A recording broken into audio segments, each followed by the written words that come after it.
समस्त फेसबुक मित्रों को, आदरणीय बंधु बांधवों को, माताओं बहनों को, बेटियों को, बच्चों को, सम्मानित साथियों को, आप सभी भारतीय भाइयों बहनों को मेरा अर्थात रविशेखर बोध का सादर जय मानवता, जय संविधान स्वीकार हो।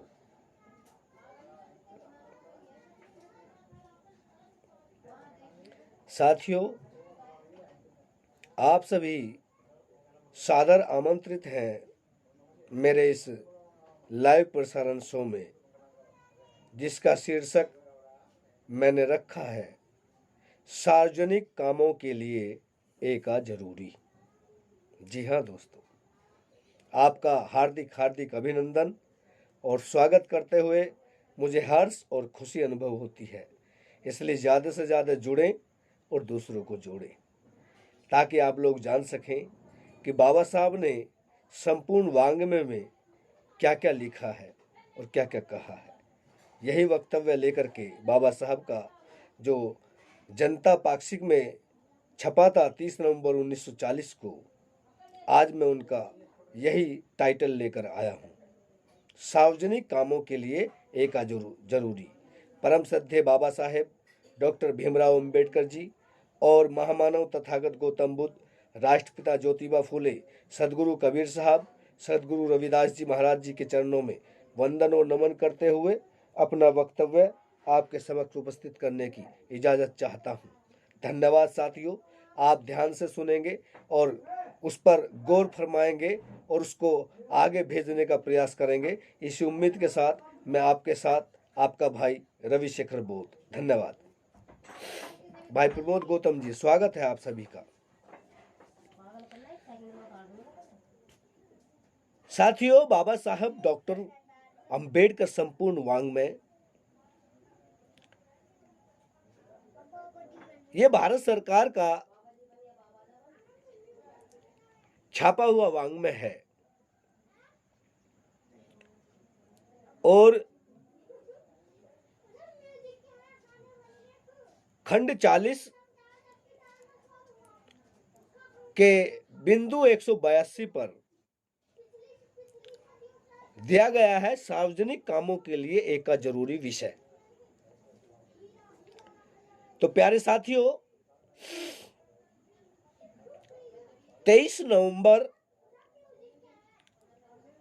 1940 की रात 9 बजे BDD चाल नंबर 96 वर्ली मुंबई के श्री शंकर नाथा खैर मोड़े की नई व्यायामशाला और डॉक्टर अंबेडकर स्पोर्टिंग क्लब का सार्वजनिक उत्सव तामझाम के साथ मनाया गया। समारोह का अध्यक्ष स्थान स्वीकारना डॉक्टर अंबेडकर ने माना था। वे जब सभा स्थान पहुंचे तब अंबेडकर जिंदाबाद, अंबेडकर की जय हो, थोड़े दिन में भीमराज जैसे नारों से वातावरण गूंज उठा।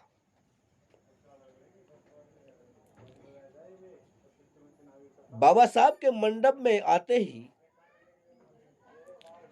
तालियों की गड़गड़ाहट के साथ बाबा साहब का स्वागत किया गया। उनके साथ श्री DV प्रधान, Shri MA Upasham, Shri PL Lokhande, Shri VL कोलसीकर, Shri BS Gaekwad आदि कार्यकर्ता उपस्थित थे। साथियों, सभा मंडप बेहतरीन ढंग से सजाया गया था। सभा में करीब 10,000 लोग उपस्थित थे। श्री झाल्टे ने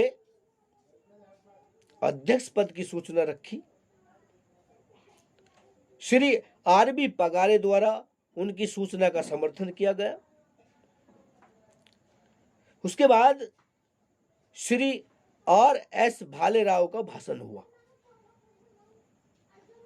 और उनके बाद डॉक्टर बाबा साहब अंबेडकर जी का भाषण हुआ और बाबा साहब ने अपने भाषण में कहा,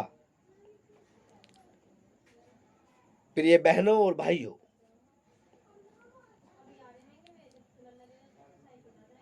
आज की सभा का निश्चित समय लोगों को पता नहीं था, इसलिए लंबे समय तक भाषण देकर लोगों को भूखा रखने का मेरा इरादा नहीं है। मैं जिस काम के लिए आया हूं उसके बारे में संक्षेप में जानकारी देता हूं। अपने समाज की भविष्यकालीन तस्वीर नजर के सामने झलकती रहने के कारण ही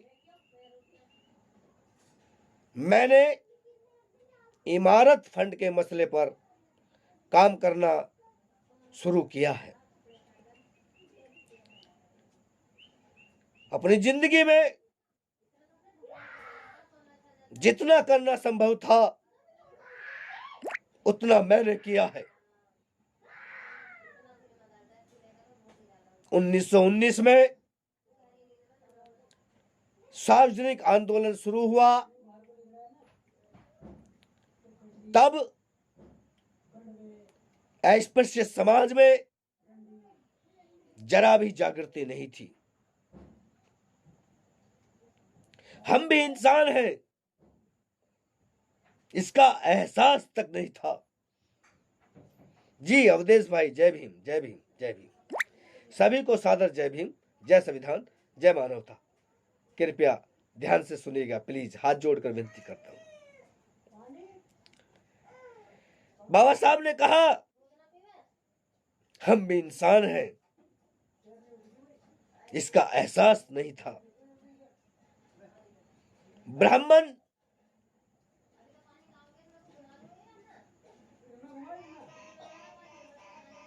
मराठे, पाटिल आदि अस्पृश्य लोग जूते जैसा व्यवहार हमारे साथ किया करते थे।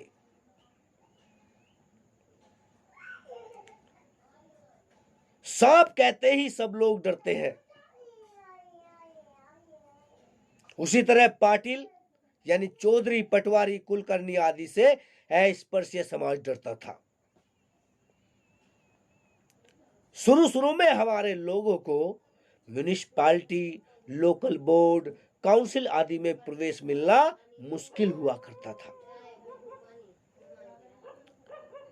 आज हमारे लोग कंधे से कंधा भिड़ाकर गर्व के साथ अपने हित के लिए संघर्षरत हैं। तो तालियां बजती हैं साथियों। हम में से कोई शिक्षा मंत्री या गृह मंत्री भी हो सकता है, हो सकता था, लेकिन अब तक ऐसा मौका नहीं आया है। जहां पट्टेदार की जगह मिलना भी मुश्किल था, वहां हम में से लोग डिप्टी कलेक्टर तक बन रहे हैं। जिसने शून्य देखा उसी को 100 देखने का मौका मिले तो जाहिर है कि उसे गर्व और खुशी महसूस होगी। इस तरह हमने अपने आंदोलन में काफी दूरी तय की है। इसके बावजूद कहना पड़ेगा कि हमें अभी और बहुत काम करना है। इस कार्य के होने की राह में दो बड़े शत्रु हैं। कौन? गांधी और कांग्रेस।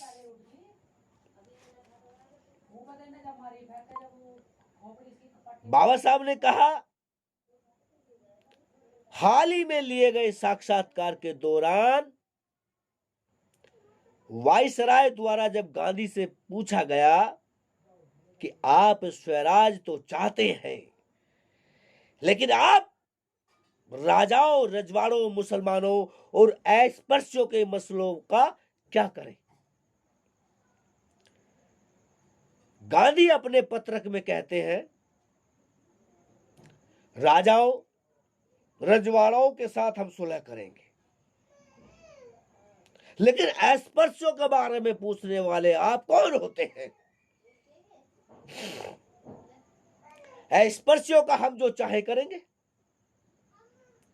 राजों, रजवाड़ों के साथ सुलह करने के लिए वे तैयार हैं, लेकिन सरकार जब अस्पृश्यों के बारे में सवाल करती है तब गुस्से से गांधी तिलमिला उठते हैं।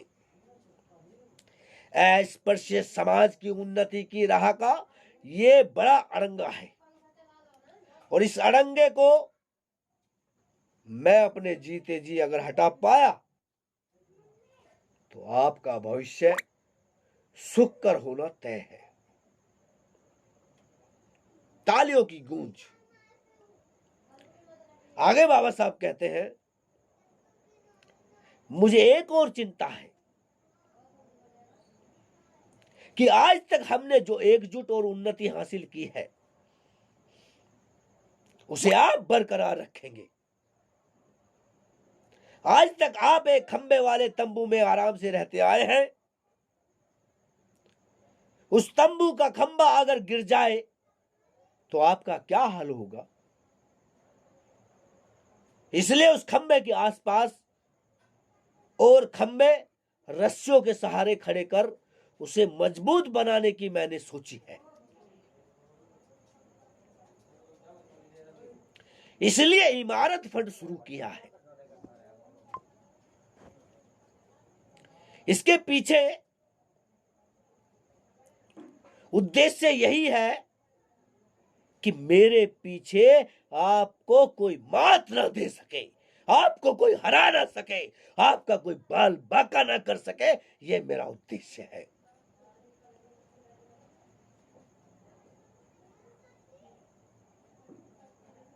साथ ही आप बेहतर ढंग से सार्वजनिक काम कर पाए। आज भी आपके सामने हजारों अड़चने हैं।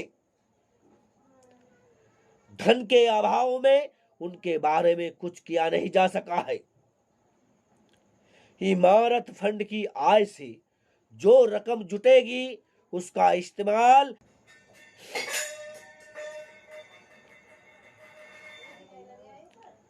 इमारत फंड की आय से जो रकम जुटेगी उसका इस्तेमाल आपकी शिकायतें दूर करने में किया जाएगा।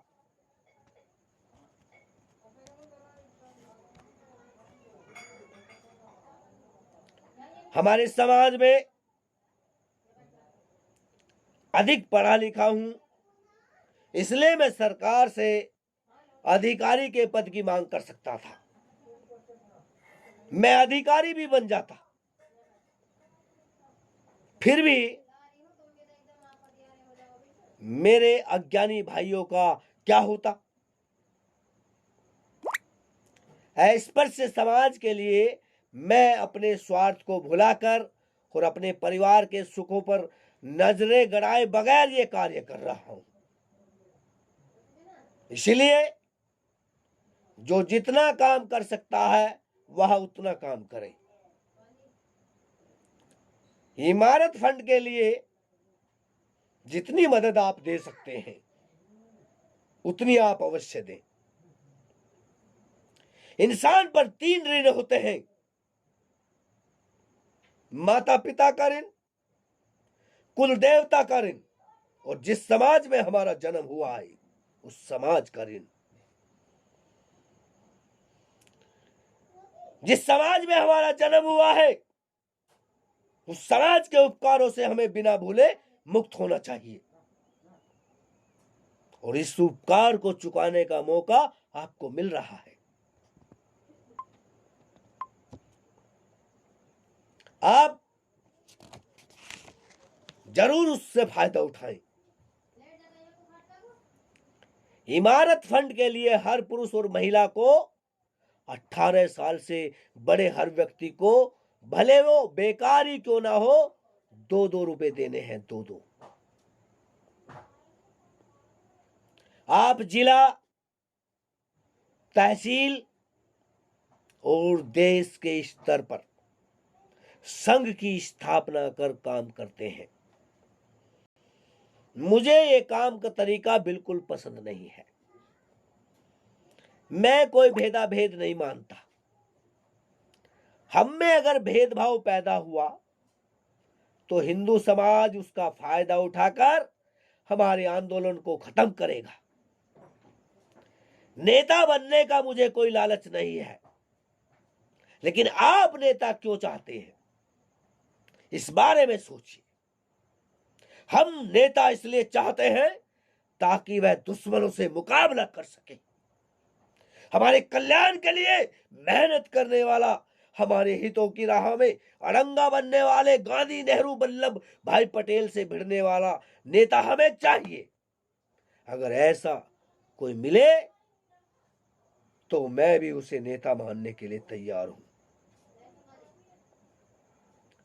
किसी भी पत्थर पर सिंदूर पोतने से वो हनुमान नहीं बनता। चौल के आंगन में तलवार चलाने वाला, लेकिन समर यानी युद्ध में डर के मारे भाग खड़ा होने वाला योद्धा किस काम का, किस बात का योद्धा और किस काम का योद्धा? अरे पांडवों ने जिंदगी भर श्री कृष्ण की सेवा की, आखिर स्वर्ग ले जाने के बारे में श्री कृष्ण से विनती करने लगे। तब श्री कृष्ण ने कहा, मैं खुद ओढ़िया जगन्नाथ की तरफ बहता चला जा रहा हूं। ऐसा ही हाल हमारे आंदोलन से हमारे आंदोलन से जो नहीं जुड़े हैं उनका ना हो तो भी गनीमत है। हमारे कार्य में कार्यकर्ताओं की कमी है, इस कमी को अध्यापक वर्ग पूरा करे। इमारत के लिए ली गई जगह कम है, ऐसा हमारे लोग कर रहे हैं। उनका कहना है बड़ी जगह लीजिए, हम पैसा इकट्ठा करके देंगे। मैं भी बड़ी जगह लेना चाहता हूं और इस काम के लिए 2-2.5 लाख रुपयों का खर्चा आएगा, और इसके लिए मैंने कुछ योजनाएं बनाई है जिन्हें मासिक 30 रुपए या उससे अधिक तनख्वाह मिलेगी। वे अगर अपनी 1 महीने की तनख्वाह दें तो उनका नाम इमारत में बोर्ड पर लिखा जाएगा। बाबा साहब ने आगे कहा, मैं गांव-गांव से मदद मांगने वाला हूं, लेकिन गांव में एक इंसान से मांगने के बजाय किसी गांव से प्राप्त रकम के तौर पर उस गांव का नाम लिखा जाएगा। सो मित्रों, अगर अपना भविष्य उज्जवल रखना हो, अपने समाज का कल्याण करना हो, तो आपको ये काम अपने कर्तव्य मानकर पूरा करेंगे। डॉक्टर बाबा साहब का भाषण पूरा हुआ, सो उनकी जयकार ध्वनि से वातावरण गूंज उठा। आखिर में बाबा साहब डॉक्टर अंबेडकर जी को फूल मालाएं पहनाई गई। सबको धन्यवाद देने के बाद सभा का कामकाज पूरा हुआ। वहां की व्यायामशाला डॉक्टर बाबा साहब ने देखी। आनंदा, लालू मायानीकर, समना खैरमोड़े साहब, ठाकले मास्टर, माने मास्टर, कांबले आदि लोगों ने सभा का बढ़िया प्रबंधन किया था, और इसी सभा में दूसरे गांव से आए श्री सुकड़िया सखाराम जाधव ने डॉक्टर बाबा साहब से मार्गदर्शन प्राप्त कर इमारत फंड में 1 रुपया दिया। साथियों,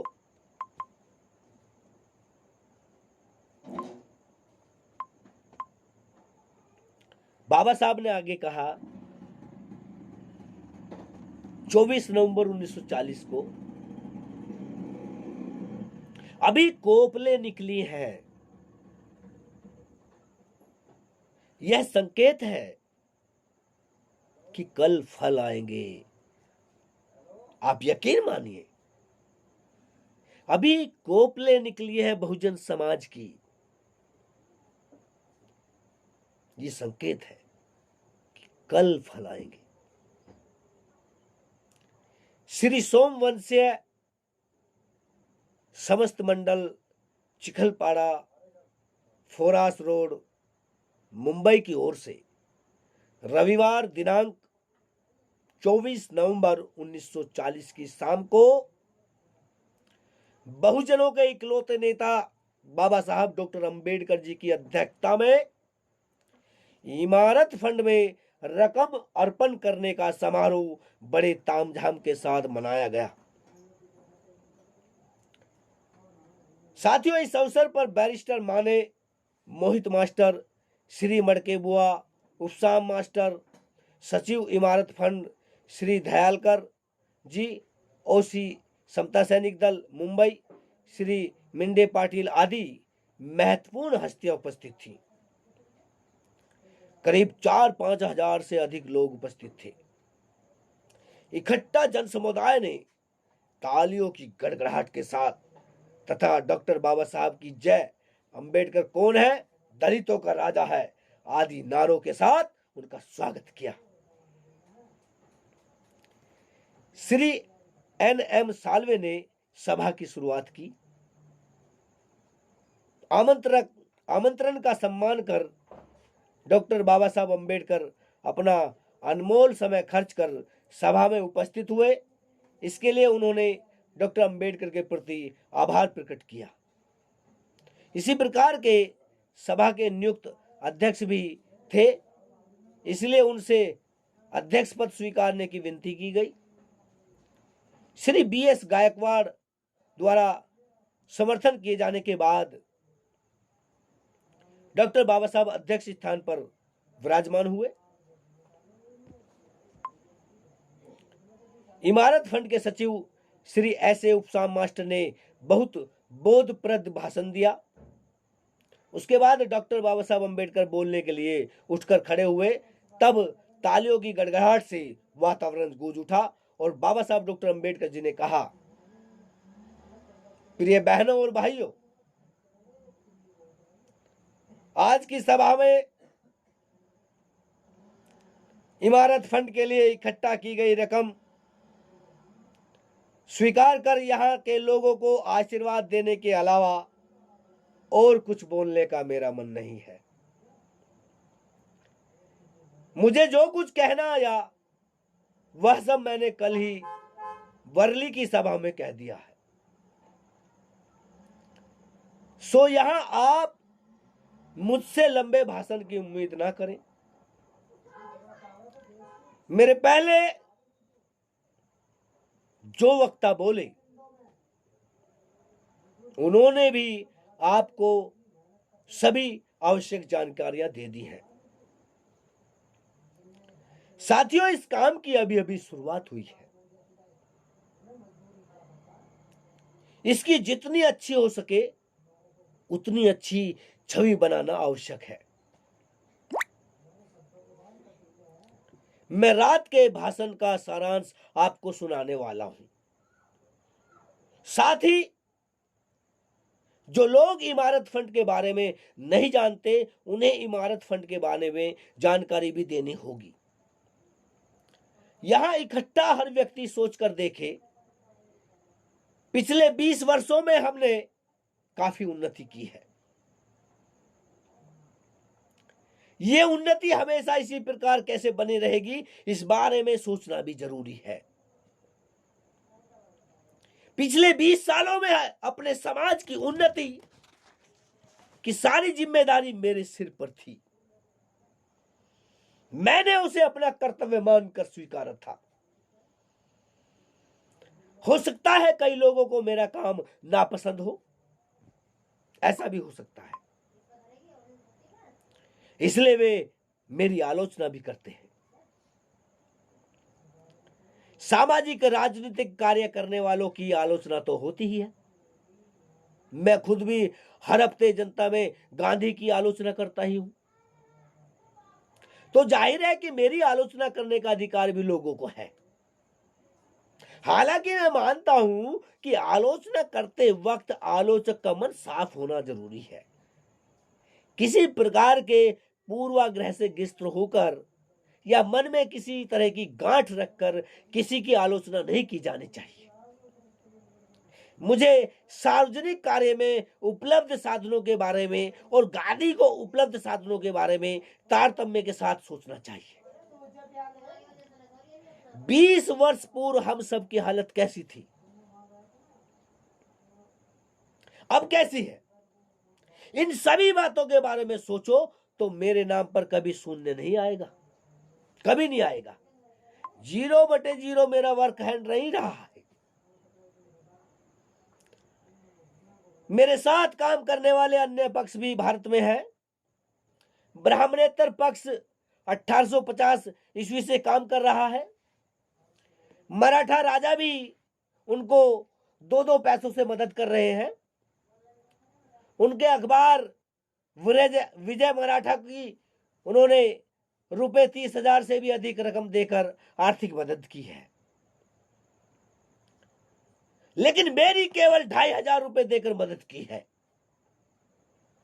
उसमें 20 सालों तक मैंने ये अपनी दुनिया चलाई है। लेकिन आखिर ब्राह्मणेतर पार्टी का क्या हुआ? आज वाइसराय मुंबई आते हैं तो सैकड़ों लोगों से मिलते हैं, लेकिन उनमें हमारे भास्कर राव जाधव का कहीं अता पता नहीं। जो हो, 20 वर्ष पूर्व मैंने सार्वजनिक काम के पेड़ का बीज बोया था। अब उसमें कोपले आई हैं,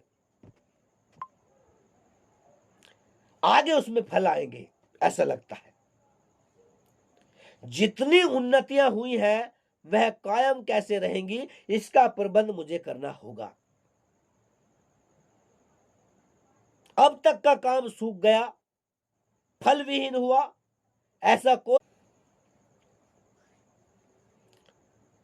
क्षमा चाहते हैं, रुकावट के लिए खेद है। बाबा साहब कहते हैं,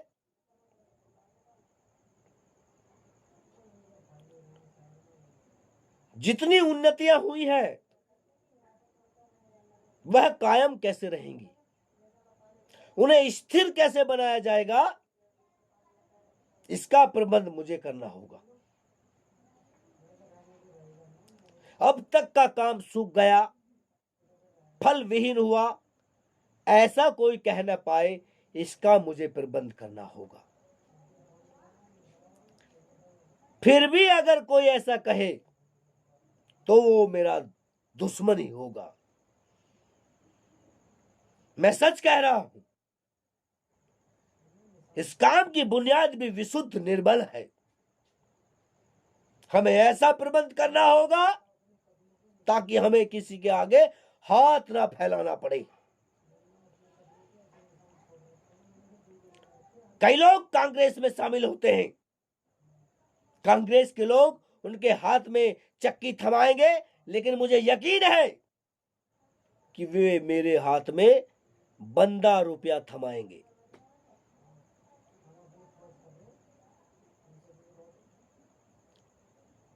मुंबई कांग्रेस के एक बड़े नेता श्री भूलाभाई देसाई मुझसे कहते हैं, आप सेवाग्राम चलकर गांधी जी से बात कीजिए, लेकिन मुझसे ये नहीं होगा।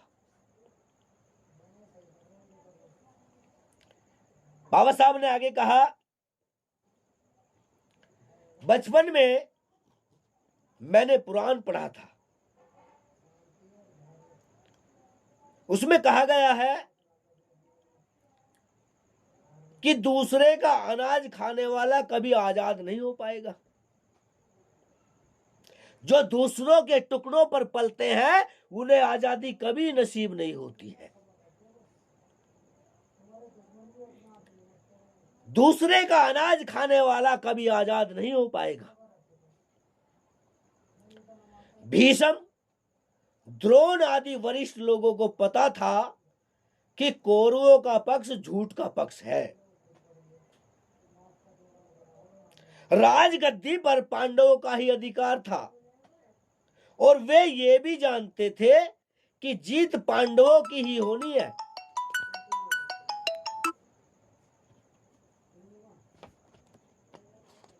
इसके बावजूद वे कौरवों की तरफ से लड़े। किसी ने उनसे पूछा, आपने ऐसा क्यों किया? तो भीष्म ने कहा, हम उनका अनाज यानी भात खाते हैं इसलिए। आगे बाबा साहब ने कहा, हमें आजादी हिंदू लोगों के पीछे पड़कर नहीं मिलेगी। उनका वांगुल चालन करना ही काफी नहीं होगा। हमारे बाप दादों ने ये सब आजमाया। उन्होंने उनके सामने यानी हिंदुओं के सामने कभी सिर पर छाता नहीं पकड़ा, पैरों में जूते चप्पल नहीं पहने, कई बातें की, लेकिन इससे हासिल क्या हुआ? असल में उनके साथ संग्राम करना होगा, झगड़ना होगा, और उसके अलावा कोई दूसरा रास्ता नहीं है। मैं उनका भात, उनका अनाज नहीं खाना चाहता। मैं खुद समाज का उद्धार करना चाहता हूं। कोई गरीब आदमी अपनी गुदड़ी में थेगलियां लगाकर किसी तरह अपना बदन ढांकता है, उसी तरह मैं आज तक समाज का कार्य करता चला आया हूं। असल में यह बताना जरूरी है कि भीख मांगकर आजादी नहीं मिलेगी। मेरा मन मुझे बताता है कि इन 20 वर्षों में मुझसे कोई गलती नहीं हुई है। कोई भी साबित करके बताए कि मेरे कार्य से समाज का फला नुकसान हुआ है। आज तक मेरा काम निराशाजनक बिल्कुल नहीं है।